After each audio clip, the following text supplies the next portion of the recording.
एका ठिकाणी बसूनच खेळू शकतो। आलं लक्षात? हो सर, समजलं।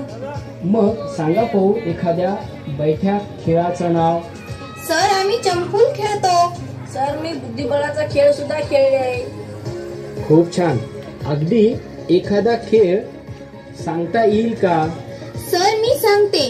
सर, मला कॅरम खेळायला खूप आवडतो। छान। कॅरम या खेळाबद्दल माहिती सांगता येईल?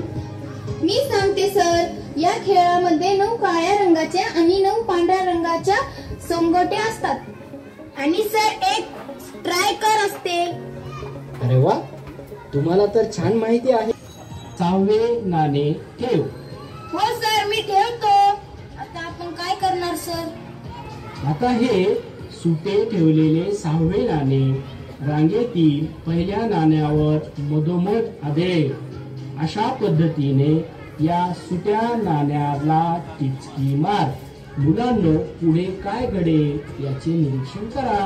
हो सर, समजलं मला। मी या पद्धतीने टिचकी मारते। अरे, रांग किंचित। अरे वा सर, ही तर गंमतच झाली। मी करून पाहते, नाणे दूर गेले। रुपाली, तू छान कृती केलीस। मुलांनो, आता यापुढेही आणखी एक कृती करायची आहे। आता काय करायचं आहे सर? आता लक्षपूर्वक ऐका। पुन्हा एकदा 5। नंदिनी, तू पहिले नाणे बोटाने घट्ट दाबून धर। हो सर। रुपाली, तू आता या सुट्या 6व्या नाण्याने रांगेतील पहिल्या नाण्यावर टिचकी मार। हो सर, टिचकी मारते। मुलांनो, तुम्हाला काय दिसलं? सर, शेवट काय करायचे सर? सर, मी सांगू? रुपाली, सांगतो।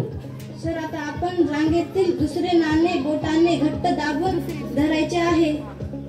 आदर्श, तू दुसरे नाणे घट्ट दाबून धर आणि कार्तिक, तू सुट्या नाण्याने टिचकी मार। हो सर।